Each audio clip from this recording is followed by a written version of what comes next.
எல்லா உறவுகளுக்கும் வணக்கம்.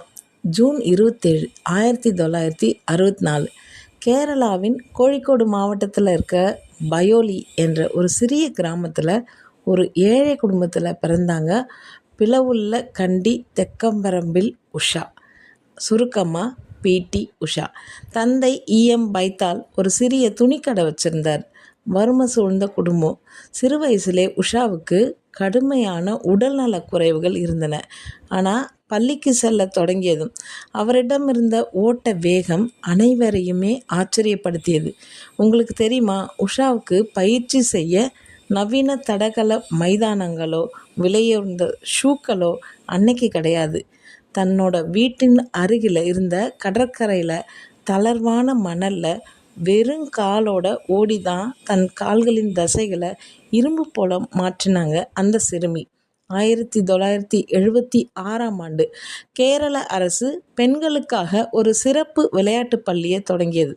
அங்கே தான் உஷாவோட வாழ்க்கையை மாற்றிய அந்த மாபெரும் மனிதர் நுழைந்தார். அவர்தான் பயிற்சியாளர் நம்பியார். உஷாவின் அசாத்தியமான ஓட்ட வேகத்தை கண்ட நம்பியார், இவள் சாதாரண பெண்ணல்ல, உலகத்தையே ஆளப்போகும் தடகள புயல் என்பதை கண்டறிந்தார். உஷாவை தன் சொந்த மகள் போல பார்த்து கொண்டார்.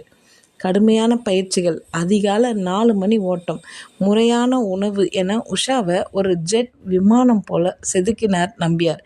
இந்த குரு சீடன் கூட்டணி தான் இந்திய தடகள வரலாற்றின் பொற்காலத்தை தொடங்க போகுதுன்னு அப்போ யாருக்கும் தெரிஞ்சிருக்காது.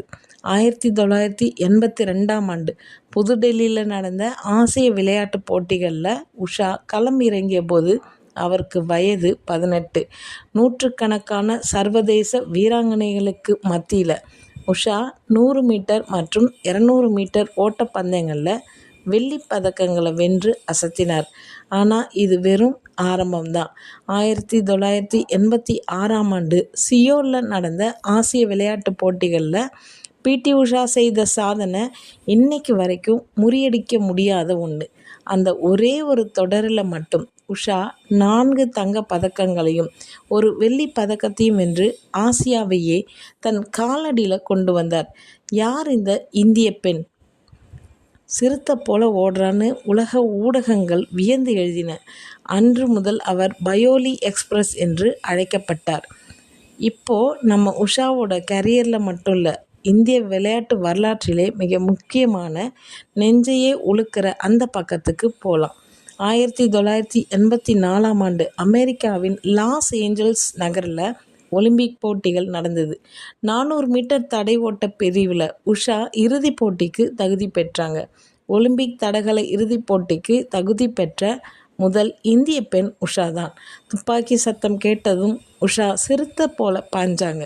இறுதி எல்லை நெருங்கியது. உஷாவும் ரோமானிய நாட்டி வீராங்கனை கிறிஸ்டியனா கோஜகரும் ஒரே நேரத்தில் எல்லையை கடந்தாங்க. ஒட்டுமொத்த மைதானமும் ஸ்தம்பித்தது. யார் 3வது இடம், யாருக்கு வெண்கலப் பதக்கம்? கேமராக்கள் சோதிக்கப்பட்டன. முடிவு வெளியானது. கிறிஸ்டினா உஷாவை விட 0.01 வினாடி முன்னதாக தன் நெஞ்சை முன்னோக்கி நீட்டியிருந்தார். ஆம், வெறும் ஒரு நொடியில் 100ல் 1 பகுதி வித்தியாசத்தில் உஷாவோட ஒலிம்பிக் பதக்க கனவு தகர்ந்தது. மைதானத்திலே உஷா கண்ணீர் விட்டு அழுத போது இந்தியாவில் இருந்த கோடிக்கணக்கான மக்களோட இதயமும் உடைஞ்சது. ஒருவேளை அன்னைக்கு உஷாவுக்கு சர்வதேச அளவிலான எலக்ட்ரானிக் ஸ்டார்டிங் ஃப்ளெக்ஸ் பயிற்சி இருந்திருந்தா அந்த பதக்கம் இந்தியாவுக்கு கிடச்சிருக்கும். ஒலிம்பிக் சோகத்திற்கு பிறகும் உஷா ஓடுறதை நிறுத்தலை. ஆனால் 1991 சீனிவாசன் என்பவரை திருமணம் செஞ்சு கொண்டு ஒரு குழந்தைக்கு தாயான பிறகு சமுதாயம் மீண்டும் பேச தொடங்கியது. இனி உஷாக்கு வயதாயிடுச்சு, ஒரு குழந்தைக்கு தாயான பிறகு அவரால் எப்படி ஓட முடியும், உஷா கேரியர் முடிந்ததுன்னு சொன்னாங்க. ஆனால் விமர்சனங்களை உடைப்பது தானே சாம்பியன்களோட குணமே. 1994 தனது 30வது வயதில் ஒரு குழந்தைக்கு தாயான பிறகு மீண்டும் தடகள பாதைக்குள்ளே களமிறங்கினாங்க. 1998 ஆசிய தடகள சாம்பியன்ஷிப்பில் 4x400 மீட்டர் ரிலே போட்டியில் தங்கம் வென்று என்னால் இன்னும் ஓட முடியும், என் வேகம் குறையலன்னு விமர்சனங்களோட வாயை அடைச்சாங்க. தன் வாழ்நாளில் மொத்தம் 100க்கும் மேற்பட்ட சர்வதேச பதக்கங்களை வென்று குவித்து இந்திய விளையாட்டின் இமயமாக உயர்ந்தவங்க. ஓய்வு பெற்ற பிறகும் உஷா வீட்டோட முடங்கிடலை. எனக்கு கிடைக்காத ஒலிம்பிக் பதக்கம் என் நாட்டு பெண் குழந்தைங்களுக்கு கிடைக்கணும்னு ஒற்றை லட்சியத்தோட கேரளாவில் உஷா ஸ்கூல் ஆஃப் அத்லெட்டிக்ஸ் என்ற விளையாட்டு பள்ளியை தொடங்கினாங்க. டிண்டுலுக்கா போன்ற பல சர்வதேச வீராங்கனைகளை இந்த நாட்டிற்கு உருவாக்கி கொடுத்துருக்காங்க.